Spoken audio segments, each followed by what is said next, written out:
Bien, y estamos en Venezolanos en esta serie titulada Los del Podio. Y hoy tenemos a un personaje muy particular a quien yo estimo muchísimo. Me refiero a Solveig Hoggestein. Dice su hoja de vida, y por ahí vamos a comenzar, Solveig, cineasta, escritora y escultora, nacida en Suecia en agosto de 1946 y radicada en Venezuela desde muy niña.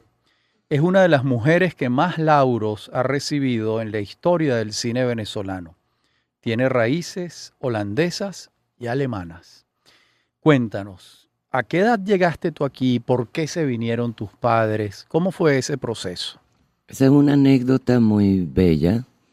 Mis padres tenían la meta de ir a Panamá. ¿Por qué? Porque se termina la guerra, ellos estaban en Holanda, pasan a Suecia, donde mi padre tenía negocios. ¿A qué se dedicaba tu Él padre? es el primogénito de una familia que se dedicaba a cultivar tulipanes y dalias, algo muy holandés. Claro, qué Y bonito. mi abuelo paterno exportaba esos bulbos a toda Europa, sobre todo a Alemania. Okay. Y la familia vivió un tiempo en Alemania. Ya. Pero mi padre regresa muy joven a Holanda porque como primogénito está obligado a hacerse cargo de ese negocio. Y se casa con mi madre alemana porque tenía muchos nexos con Alemania, donde vivió mucho tiempo. ¿Cuál es el apellido de tu madre? Roel. Reúl en castellano. Roel, sí. Claro. Sí. Mi abuelo materno viene de un pueblo agrícola que en parte de la historia fue belga y también fue alemán. Ya. O sea, por estas divisiones dependiendo de los tiempos y de las monarquías. ¿No? Exactamente. Y lo interesante es que en esa época el canal de Panamá era un polo de atracción muy grande para los europeos. Claro. Pero mi padre, muy apegado a la tradición de la familia, viaja con todos los muebles, con su colección de cuadros, con la cristalería, la platería, o sea, toda esa herencia, y decide tomar un carguero petrolero. Y durante la bastante larga travesía ellos eran los únicos, o sea, nosotros éramos los únicos pasajeros. ¿Tú y tu hermana Iris? Yo, mi hermana Jane, la mayor, que vive en Londres desde hace muchísimos años. Mi padre era muy asiduo a jugar al ajedrez y el capitán de ese carguero también. Y durante esas largas jornadas de ajedrez, el capitán convenció a mi papá que un país con mucho mejor futuro que Panamá era Venezuela, porque era evidente que transportaba petróleo. Claro. Entonces, en lugar de seguir la travesía a Panamá, se bajan en Pointe-à-Pitre y toman un avión de la línea aeropostal venezolana. Y así llegan fue como a Maiquetía. ¿En qué año? En el 47. 47. Tú tenías un año. Un año. Tú eres venezolana, por pero eso por es todas que yo partes. digo, yo no sé qué nacionalidad tengo. Eres venezolana. Totalmente. Hija de holandeses, de un holandés y de una alemana. Y tus padres se adaptaron perfectamente a Venezuela. Yo creo que ellos llegaron a amar tanto a Venezuela que a pesar de que en los 50 mi papá regresó a Europa, Holanda, Alemania, echó un vistazo, a la semana estaba en Italia disfrutando y cuando regresó yo recuerdo que dijo, este es el país donde nos vamos a quedar. ¿Y a qué se dedicó tu padre acá? Bueno, en un inicio creó una compañía que se llamaba Flores Mundiales, siguió con esa tradición. Ese negocio.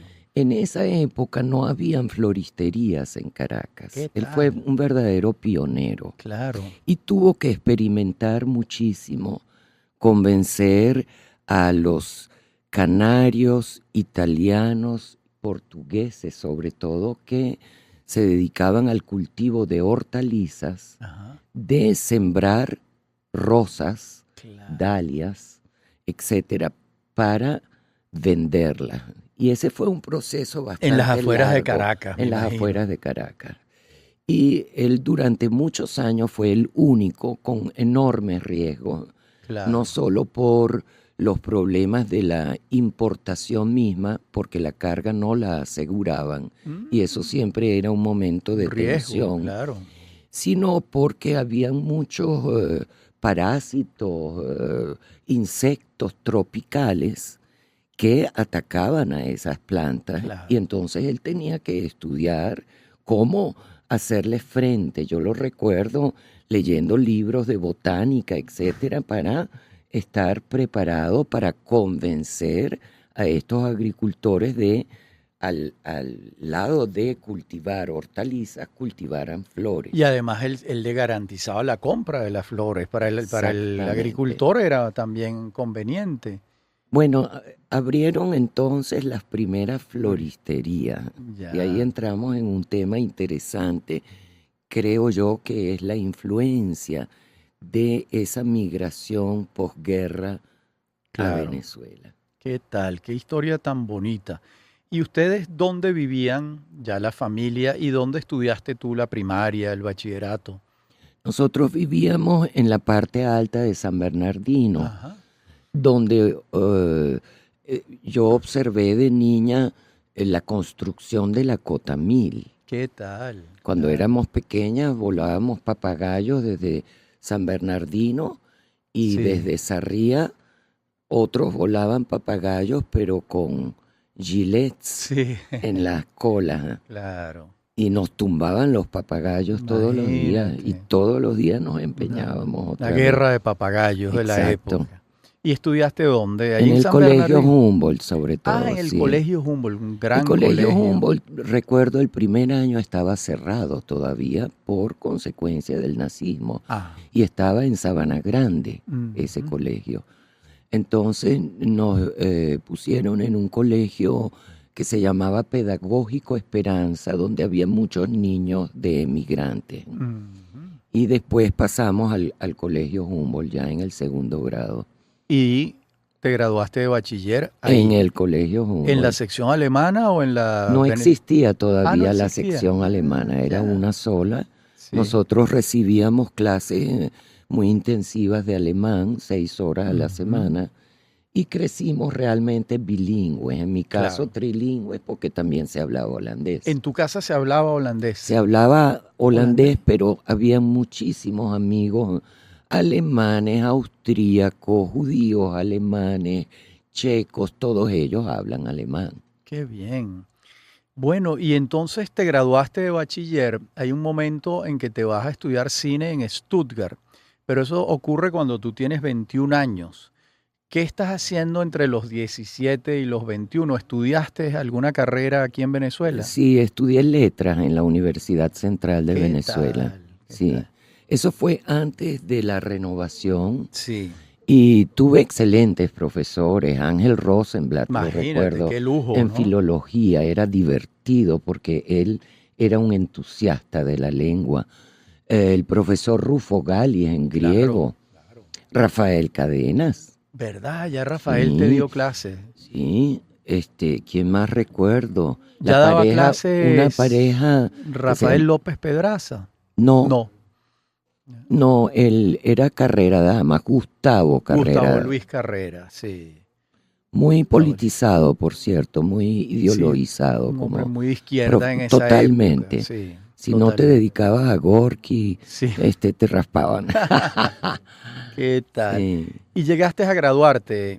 No No, me gradué, yo me retiré y eso fue una decisión muy importante en mi vida. Me quedaba angosto, no me sentía claro. bien, necesitaba conocer el mundo. Y te fuiste a Stuttgart. ¿Cómo Y me fui. escogiste No, Stuttgart? fíjate, todo esto tiene una idea, una causa anterior. Cuando yo tengo 18, Ujú. ya yo trabajo con mi papá en la radio, porque él tuvo otra vocación muy bonita, que era la radio. A él le gustaba mucho el teatro, ¿Qué la tal? literatura, la música, la actuación. Entonces, él junto con la profesora Ritter, que fue la fundadora del departamento de alemán en la UCB, y el doctor Beer von Schilling, que era un médico, pero que también le gustaba el teatro, ellos tenían un programa de radio los días domingos. Caramba, qué belleza. En alemán. Vamos a, en la próxima ¿cómo parte no? del programa nos cuentas Contaré ese más. programa de radio en alemán y en qué radio era. Sí, ya regresamos. En breve continúa Venezolanos. Somos Unión Radio Cultural.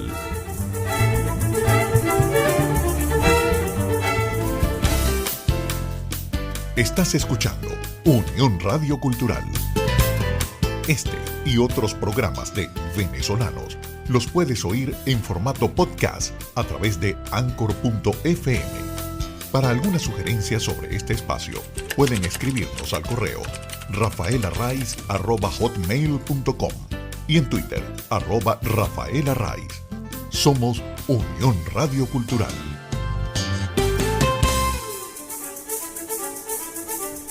Estamos de regreso con Venezolanos.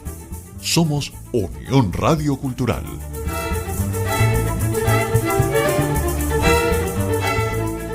Bien, regresamos con Solveig Hoggestein y nos estabas relatando tu incursión en la radio con tu papá en un programa que se transmitía en alemán aquí en Caracas. ¿En qué radio era eso? Bueno, ellos comenzaron en Radiodifusora Venezuela, Claro, pero claro. estuvieron en muchas partes porque después de un tiempo estos dos amigos de mi padre deciden que no quieren seguir con el programa. Era Ok, un hobby. Era un hobby. Que Era un tenían. hobby de los días domingos. Ya. Pero ellos también traducían a un Pérez Bonalde, por ejemplo, al alemán y lo recitaban en el micrófono.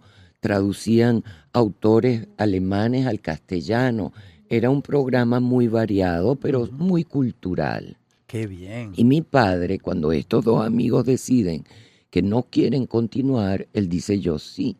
Y lo transformó en un programa radial cotidiano, diario. Diario. De Y ahí, lunes a viernes. y ahí entraste tú. Ahí entré de 7 a 8 de la mañana. Entonces él Oye, pero qué esfuerzo. transmitía noticias, ponía música, era muy talentoso para inventar cuñas, Qué bien. al punto que, por ejemplo, en la KLM en Ámsterdam, Sí. cuando escucha una cuña en la que él pone al holandés errante de Wagner como música de fondo, lo adopta. Claro. O la Mercedes-Benz, para la cual también hacía publicidad, inventa un lema que en alemán decía, sigue a tu estrella. Y Claro. por la estrella de Por la estrella, el Mercedes-Benz. símbolo, el carro. Ese Claro. lema lo adopta la Mercedes-Benz. Él era muy Muy ingenioso. creativo, muy ingenioso. creativo. ¿Y qué hacías Entonces, tú en el programa? ¿Te bueno, encargabas de él una sección? él nunca quiso hacer el examen del locutor. Ah, Entonces, claro. él estaba al micrófono con un locutor venezolano. Él le hacía una seña y el locutor decía Mercedes-Benz. Y mi Ay, papá claro. seguía en alemán. En alemán. Y con ese programa él se convirtió, yo diría, en un comunicador muy importante para todas las comunidades de habla alemana. En Porque, Venezuela. en Venezuela, porque existía también, por ejemplo, una asociación de ayuda a los ancianos, o el colegio Humboldt que hacía Claro. alguna cosa, o habían clubes deportivos, el Club Alemán del Paraíso que Sí. tenía eventos. Entonces él era en realidad el que transmitía y unía un poco a todas esas personas de habla alemana Qué bien. que debo decir ¿Cómo en se llamaba tu Venezuela, padre? Que seguramente... Jan Hoggestein. Jan Hoggestein. Johannes en realidad, Johannes, pero claro. Jan es muy holandés, Claro, Jan, Jan. J-A-N. Lo interesante es que todas estas comunidades en la Caracas de entonces lograron continuar con sus tradiciones, vivir Sí. sus nacionalidades en un entorno tropical que fue sumamente tolerante Claro. y que los acogió con una gran apertura. Qué bonito oír eso. Solveig, y entonces te vas a Stuttgart, estudias cine. Ajá, porque trabajo en la radio a los 18 Claro. años, aplico por una beca de la Konrad Adenauer Stiftung Claro. para gente que trabaja en radio y televisión. Ah, Y logro esa beca qué y me bueno. voy un año para Alemania. Ya. Y allí nos enseñan el sistema de radiodifusión y televisión pública alemán, Claro. que es el modelo democrático de comunicación más amplio que yo he conocido en toda mi vida. O sea, era de una alta calidad y realmente todas las fuerzas vivas de la sociedad civil Tenían estaban espacio ahí, representadas. Sí. Qué bien, qué bien. Entonces fuimos 15 periodistas de toda Latinoamérica, desde Panamá hasta Chile, Argentina, y que estuvimos un año siendo entrenados y hacíamos pasantías. Y en esas pasantías yo estuve en la ciudad de Stuttgart y conocí una academia de arte, una de las mejores de Alemania. Ujú. Y ahí fue donde se sembró la semilla, yo quiero regresar a esta academia. Y así fue. A los 21 yo estaba preparada, había trabajado, ahorrado dinero, tenía mi pasaje y cuando tuve 21 y fue mayor de edad, tomé mi decisión Y te fuiste. y me fui. Y regresaste. Bueno, estuve 9 años en 9 Alemania, años en porque estudié Alemania. primero 2 años de arte, escultura, Sí. sobre todo. Después apliqué por la escuela de cine. Ujú. Ahí tuve unos meses de espera, etcétera. Logré entrar, era bien difícil porque había muchos aspirantes. El cine era la escuela de Múnich tenía apenas 3 años de existencia. Todavía estaba en una fase de experimentación que era maravillosa, Claro. porque todos los años hacíamos 2 cortometrajes durante el estudio con los compañeros en los cuales cada quien adoptaba otro rol. Ujú. Entonces yo en el cine aprendí a hacer todo. Todo. Cámara, sonido, Pero qué edición, buen entrenamiento. escribir guión, estar frente a las Claro, cámaras, claro. dirigir Claro, te fuiste de 21, fotografía regresaste de a los 30, 30, regresaste a Venezuela en 1976. correcto. Un año explosivo, porque Sí. Venezuela había muchísimo dinero, como un gran crecimiento, entre otras artes del cine. O sea que llegaste Así en un es. momento muy propicio, ¿verdad? Cuando comenzó en realidad el cine venezolano. Exactamente. Claro, cuando Y eso fue una gran experiencia porque ya existía la ANAC, la Asociación Nacional de Autores Cinematográficos. Y ese era el sitio de reunión de los cineastas. En esa época no existía la ley de cine, Claro. no existía un instituto del Sí. cine en Venezuela. Y el tener la oportunidad de formar parte de ese crecimiento, de darle un rostro a esas instituciones que iban a ser la base para nuestro desarrollo profesional, para mí fue como una distinción. Yo dije, qué gran oportunidad Claro. de influir. ¿Y qué hiciste esos primeros años? Porque tu primera película me parece que es Puerto Colombia, de 1975. Eso es un documental. Ese es un docudrama. Un docudrama. Que es mi trabajo de grado. Ok. Yo pedí un permiso especial y me lo dieron después de muchas discusiones y me dieron un ridículo cheque de 6.000 marcos alemanes que cubría solamente el material virgen. Claro. Porque todos los trabajos de la escuela se hacían con equipos de la escuela.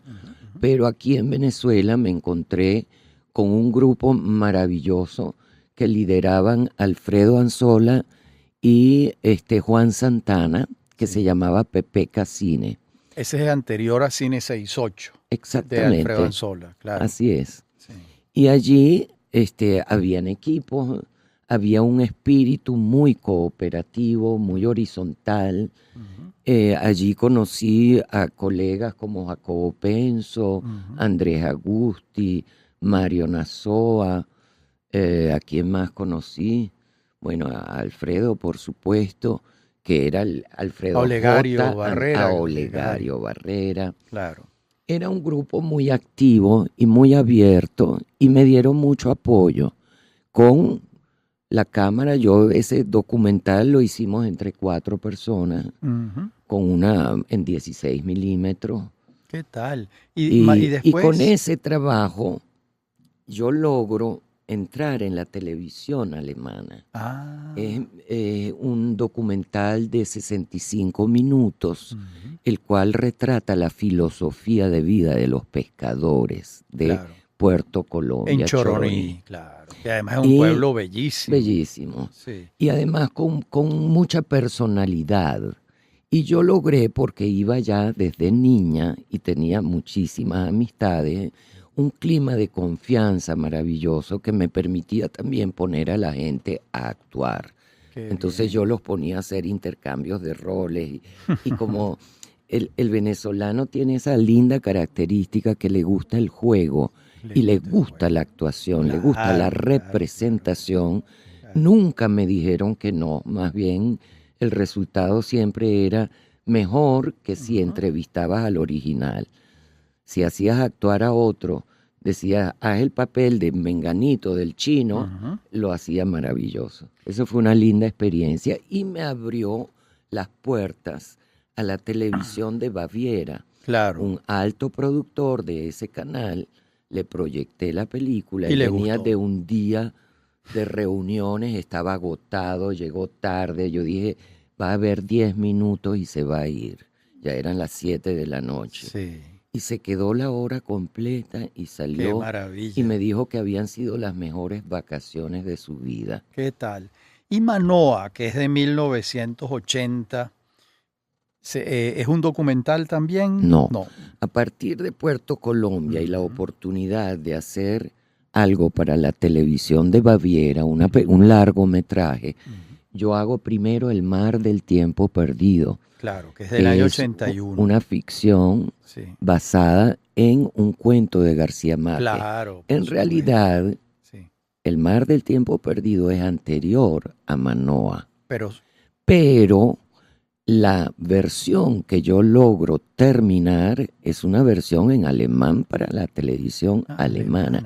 Es decir, yo doblo todo ese largometraje. Claro. Y me toma 3 años conseguir el dinero para hacer la mezcla en castellano. Por eso Manoa la terminó antes que El mar del tiempo perdido en su versión en español. Y también está Alemania puede ser muy bella a veces, que esa sale en 1982. Esa es una película que hago para la televisión alemana, que no tiene nada que ver con Venezuela, la única, que no es un telefilm que me permite retirarme por 2 años y ser mamá. ¿Qué tal? Bueno, eso nos lo vas a relatar en la próxima parte del programa. Estamos conversando con la cineasta venezolana Solveig Hoggestein. Ya regresamos.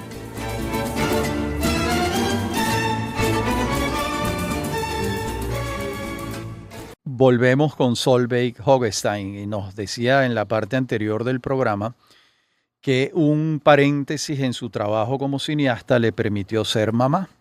Así es. ¿Y quién nació? ¿Cómo se llama? Jan. Se llama Jan Cuica Hoggestein. Claro, hijo de Víctor. Hijo del músico Víctor Cuica, por supuesto, que fue tu pareja durante muchos años. 28 años. 28 años. Sí. Tuvieron ese hijo. ¿Y a qué Víctor se dedica? tenía una hija de un matrimonio anterior, Naima, quien actualmente vive en Suiza. Ambos están en Europa, mi hijo en España. Sí. Él es chef.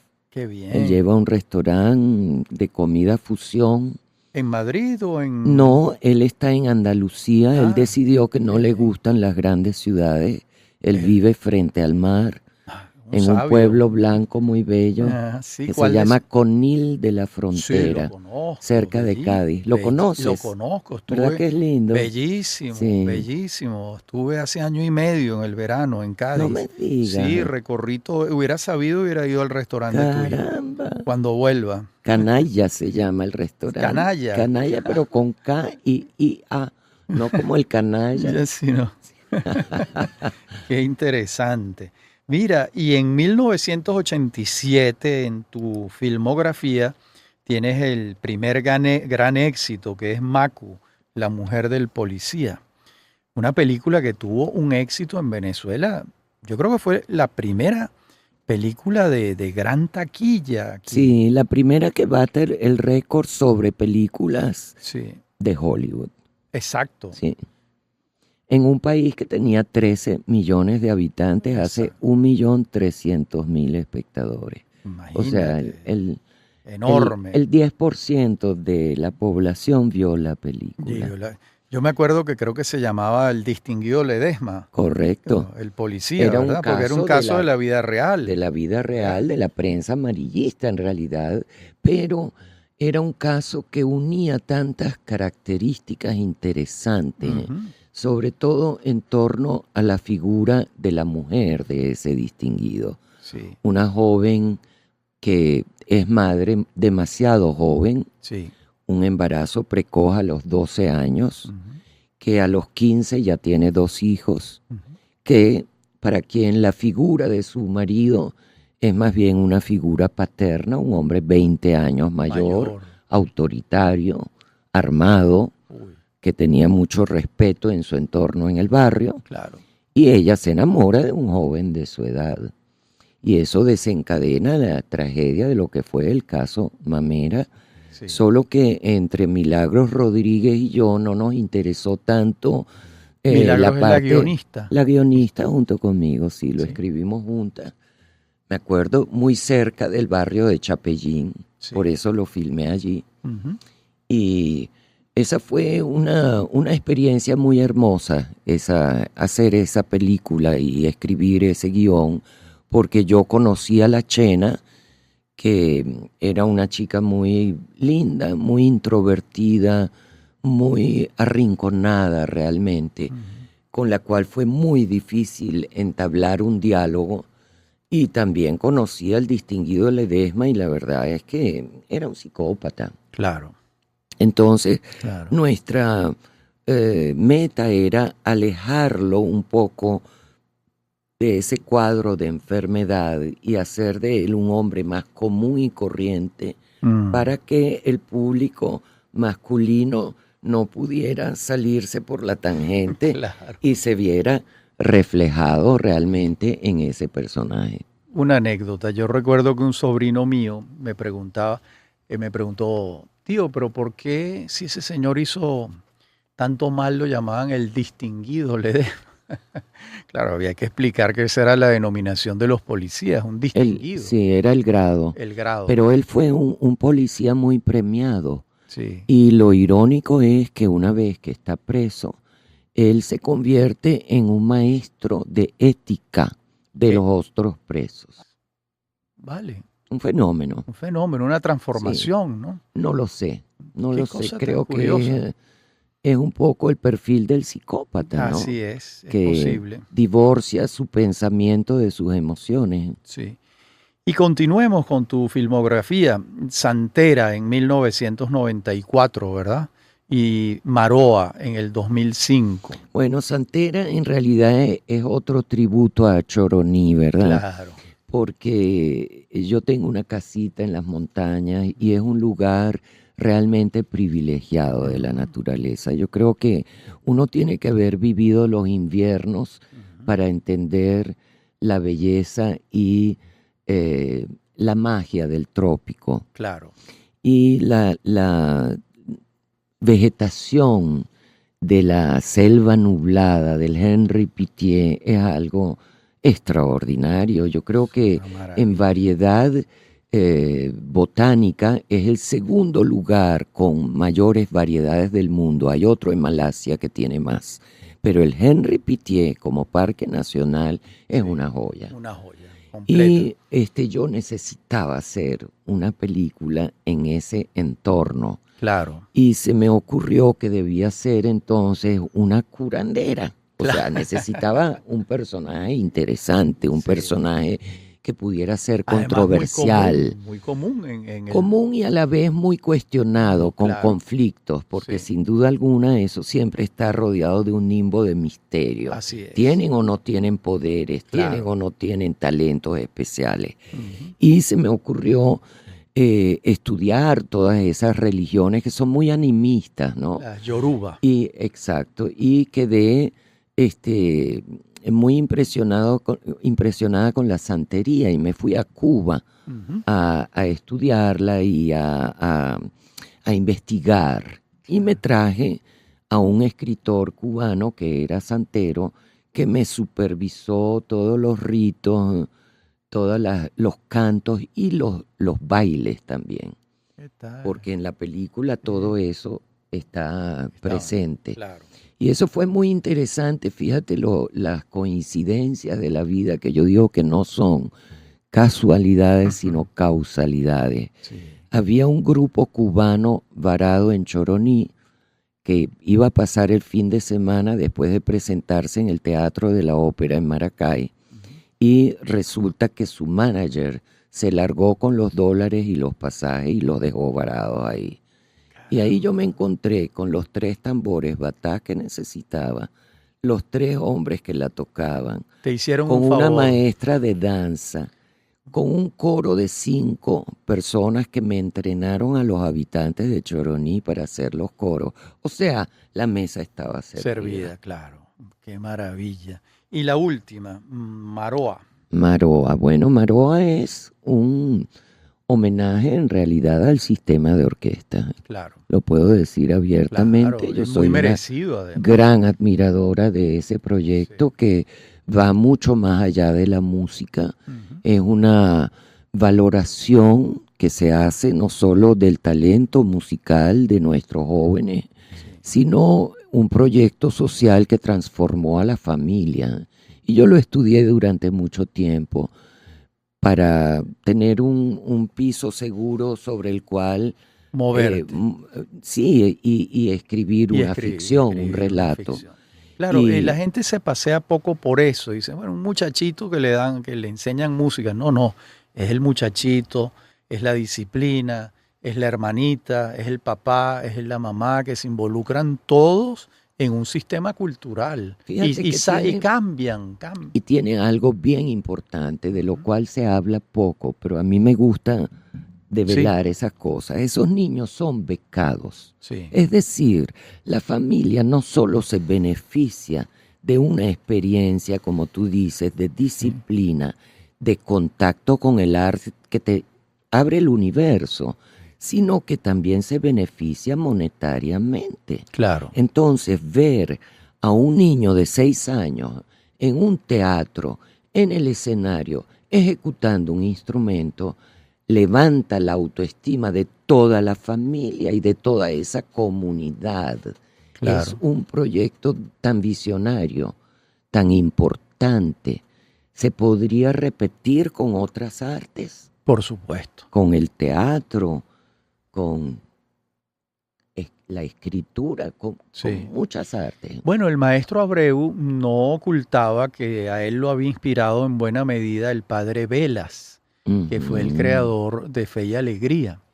Y él era un muchacho, cuando el padre Velas crea Fe y Alegría, José Antonio Abreu era un muchacho estudiante de la Universidad Católica Andrés Bello, de Economía, y él se mete en ese proyecto con el padre Velas, y siempre comentaba que eso había sido también parte de su inspiración para lo que había hecho después. Bueno, Fe y Alegría es una institución maravillosa. Está en los sitios más apartados del país y del en mundo. Los sitios más difíciles. Del mundo. Está, bueno, está en 37 países. ¿Tanto? 37, Solve. Hace poco abrieron una escuela en un lugar remotísimo. Yo lo dije en el programa de radio nuestro. Es algo impresionante lo que tienen en Colombia, en Brasil, en África. Todo eso nació en un garaje en Katia, el señor Peña, Abraham Peña se llamaba. Sí, es algo extraordinario. Nos quedan pocos minutos de esta parte. Vamos a dejar el tema sobre la mesa y es tu extraordinaria labor en el trasnocho cultural durante 20 años, que los caraqueños tenemos tantísimo que agradecerte. Nos vas a contar cuando regresemos cómo se planteó ese proyecto, quién te llamó, etcétera. Ya volvemos con Solveig Hoggestein. En breve continúa Venezolanos. Somos Unión Radio Cultural.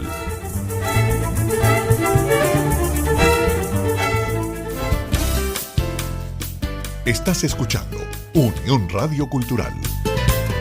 Este y otros programas de Venezolanos los puedes oír en formato podcast a través de Anchor.fm.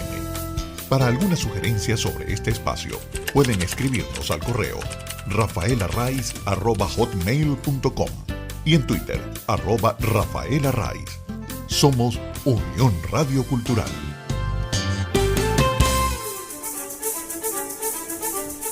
Estamos de regreso con Venezolanos. Somos Unión Radio Cultural.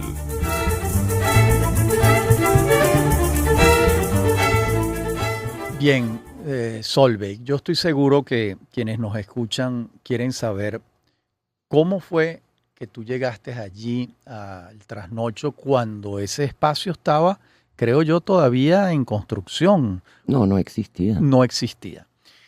Cuéntanos esa epopeya de tu vida. Bueno, esas son anécdotas, ¿verdad? Claro. Yo trabajaba para Margot Benacerraf. Sí. También le creé su fundación, Fundavisual Latina, con la cual organizamos 4 festivales de cortometraje latinoamericano en cine y video, 3 concursos de guiones venezolanos, que todas esas películas resultaron maravillosas, premiadas internacionalmente. Hicimos un registro del cortometraje latinoamericano desde los 68 hasta la actualidad. Un trabajo de hormiguita, pero el primer catálogo de los cortometrajes latinoamericanos que existió. Hicimos el primer encuentro de la telenovela latinoamericana, un gran evento en el Tamanaco, al que estuvieron invitados Colombia, Brasil, México. Fue el primer encuentro. El primero. En el que se estudiaba la telenovela. La telenovela. Sobre todo la telenovela de ruptura. Claro. Porque estaba TVO Globo, estaba Argos Televisión, estaba Fernando Gaitán, que había escrito Café con aroma de mujer, todavía no había escrito Betty la Fea. Y de Colombia habían varios productores muy interesantes. Fue un evento de altura, muy, muy, muy bueno. ¿Y estabas allí? ¿Y yo era la directora de Fundavisual Latina. Sí. Solo que yo siempre me he mantenido mucho fuera del escenario, digamos. Sí. El escenario lo tenía Margot Benacerraf. Y me llama mi hermano desde el llano y me dice, mira, hay unas señoras que quieren abrir unas salas de arte y ensayo. Sí. ¿A ti te interesa? Y yo le digo, claro que sí, me interesa mucho. Las salas de arte y ensayo muestran cine de autor. Claro. Yo hago cine de autor. Claro. Y ya habían varias en Caracas. En Caracas había muy buenas salas de arte y ensayo. Estaba La Previsora, estaba el Cine Prensa, estaba la Sala Margot Benacerraf del Ateneo de Caracas, estaban los 3 cines del Centro Plaza, que fueron los primeros que hicieron un festival de cine francés en Venezuela. ¿Verdad que sí? Gracias a un señor húngaro que traía el cine a Venezuela. Te llama tu hermano. Me ponen en contacto con estas 2 señoras. Con Beclave Lutini y Elena Quiroba. Y ellas me dicen que quieren abrir 2 salas de arte y ensayo. Y yo les digo, perfecto, yo les hago un estudio para ver cuál es la potencial audiencia, qué tipo de programación podemos presentar, dónde, con quién podemos conseguir las películas, cuál es el mejor sistema de taquilla. O sea, hago un estudio preliminar. No sé, pregunto, ¿y dónde van a estar esas salas? Misterio total. No te decían. No me decían. Les entrego ese trabajo porque, bueno, soy amiga de José Pisano, que lleva la previsora, de Bernardo Rotundo, que lleva la sala Margot Benacerraf, de Livio Quiroz, que lleva el cine prensa. Era tus amigos, mi entorno. Sí. Y les presento ese trabajo y quedan encantadas porque hay cifras, claro, ¿no? Y hay un estudio serio sobre la situación real, no son cuentos de camino. Entonces, finalmente me llevan a Las Mercedes, al Centro Comercial Paseo, sí, donde existían los cines Trasnocho y Paseo, sí, que ya estaban un poco venidos a menos. Correcto. Y había un restaurante, que era el Romanacho. Había un restaurante, sí, el Romanacho, el restaurante italiano muy grande, por cierto. Muy grande, sí. Y lo curioso es que me llevan a través de una puertita en una pared y yo descubro que detrás de esas paredes hay unos espacios enormes. Ah. Y yo les digo, pero bueno, donde hay dos cines tiene que haber un café. Y donde hay dos cafés y un cine tiene que haber una librería. Y donde hay una librería y dos cines tiene que haber una sala de exposiciones, un centro cultural. Y ellas se entusiasman. Qué bien.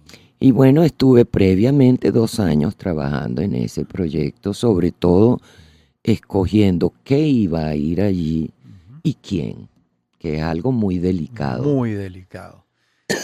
Con la suerte. ¿Interviniste en el diseño? No, en el, bueno, intervine muy, yo diría al margen, sí, porque ellas ya tenían una idea bastante precisa de lo que querían. Alrededor de esos grandes espacios abiertos, sí, nuclear, claro, distintas propuestas culturales. Claro, claro. Exacto. Porque son 4 salas de cine. 3. No, abrimos con 2, ¿verdad? Donde estaba el cine Paseo, sí, se hicieron 2 salas más pequeñas. Ajá. Porque lo que caracteriza el cine de autor, sí, es que no tiene grandes audiencias. Entonces, sí, había que hacer de una sala de 300 puestos, más bien 2, pequeñas, una de 140 y otra de 130. Sí. Tuvieron tanto éxito que a los 3 años abrimos la primera Plus, que se abrió quitándole un poquito al estacionamiento y era una sala de 110 puestos. Sí. Y las 3 salas tenían tanto éxito que decidimos abrir una cuarta. Una cuarta. ¿Y el teatro vino después? El teatro está donde estaba el cine Trasnocho. Yo era un poco reacia a abrir un teatro, sí, porque el teatro era subvencionado, sí, y yo no quería tener ninguna inherencia ni pública ni privada, ser, claro, un centro cultural autónomo, independiente, y autónomo, sobre todo financieramente. Funcionó, ¿no? Espera para contarte. Al inicio, como funcionan todos los teatros, que tú haces un montaje, tienes una escenografía, la dejas allí y haces tus funciones y a los 2, 3, 4, 5 meses cambias de obra. Sí. Eso no resultaba. No resultaba. Económicamente no resultaba. Hasta que se nos ocurrió, vamos a hacer 2 funciones. Eso implica un trabajo enorme de desmontaje de escenografía y montaje de la próxima en solo media hora.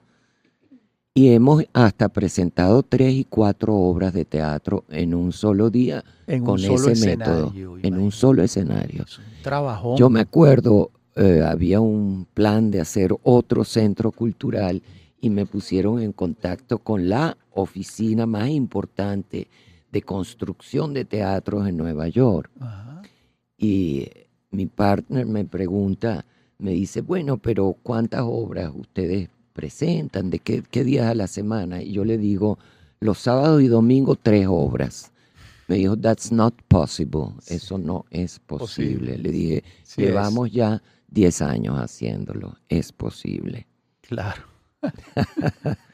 ¿Qué tal? Increíble, ¿no? Y bueno, y tuviste la suerte también del Buscón, que resulta una librería de primera, ¿no? Perseguí a Catina Enríquez, claro. Mucho tiempo le hice la corte porque ella estaba todavía en la librería del Teresa Carreño. En el Monte Ávila, que la hice yo con después, ella. Exactamente, y después estuvo en el Senal. Y finalmente llegó al Trasnocho y me sentí muy feliz, claro. La verdad, porque es una gran librera. Y también durante años estuvo allí María Fernanda Di Giacove, ¿no? Todavía está. Está Cacao. Ella fue una de las personas que creyó en el proyecto desde el inicio, hizo una inversión junto con Carlos Zucchi, que tenía la discotienda Esperanto, que era un gran supermercado del disco, o sea, era una tienda enorme. Y junto con Elena Ibarra, que fue nuestra primera chef, que tuvo su propio restaurante en el Trasnocho. Sí, pero qué aventura tan maravillosa. ¿Te costó, después de 20 años, separarte de ese espacio? Sí. Pero era el momento de hacerlo. Uno aprende lo que es el desapego, porque estoy muy apegada a ese espacio. Sí. Es un proceso muy interesante para mí. Claro. Porque todo se transforma en la vida y uno tiene que aprender a fluir con esas transformaciones. Y cuando a uno no le gusta algo, ¿verdad? O es como un hijo, ¿sabes? Que uno ve crecer y que uno, a pesar de que sabe que ya es independiente y camina solo, uno siempre está ahí, ¿no? Y en los poquísimos minutos que nos quedan, Solveig, ¿qué viene ahora? Otra película. ¡Ah, qué maravilla! ¡Qué buena noticia! Ya tengo un proyecto, ya estoy buscando el financiamiento. ¡Qué bueno! Tengo un guión. Vuelves al cine, eso es una gran noticia. Bueno, yo diría, esa nostalgia me quedó siempre, de volver a hacer cine. Logré hacer Maroa durante ese tiempo, pero no tuve capacidad de hacer películas dirigiendo el Trasnocho. Era demasiado exigente, ¿no? Sí. Qué bien. ¿Y la idea, estás filmando el año que viene? Ojalá en el 24. El año que viene lo necesito para armar todo el financiamiento. Tiene que ser un proyecto en coproducción. Sí. Y es complejo. Se desarrolla al final de la dictadura en Venezuela, o sea que es un tema que también amerita de todo un set histórico. Claro. Entonces es compleja la producción, sí. Bueno, qué placer haber conversado contigo durante una hora, Solveig Hoggestein. Una vida maravillosa, como podemos todos apreciar. No sé si quieres decir algo después de este recorrido que hemos hecho por tu vida. Yo creo que yo me siento muy agradecida con la vida de haberme dado esas oportunidades, porque así es la vida. Ella te pone algo en el camino y tú puedes o tomar el reto o decir no. ¿verdad? Así es. Y cuando tomas el reto y descubres otros mundos, otros quehaceres, encuentras gente maravillosa que cree y que es luchadora como uno y que se entusiasma ingenuamente como uno también. Y muchas así se gracias. logran las cosas. ¿sí? Muchas gracias, Solveig Hoggestein. Nosotros nos despedimos hasta la semana que viene. Recordemos que este programa es posible gracias al equipo conformado por Isabela Iturriza, Inmaculada Sebastiano, Carlos Javier Virgües, Juan Juárez, Fernando Camacho y Giancarlos Caraballo, quien está aquí en la dirección técnica. Nos pueden seguir en la transmisión en vivo en la página mundour.com y además nos pueden seguir en @mundourweb, @radioescuelaur y @RafaelArraiz en Twitter. Recuerden que Venezolanos ya está disponible en el canal de YouTube de Unión Radio Cultural. Hasta nuestro próximo encuentro.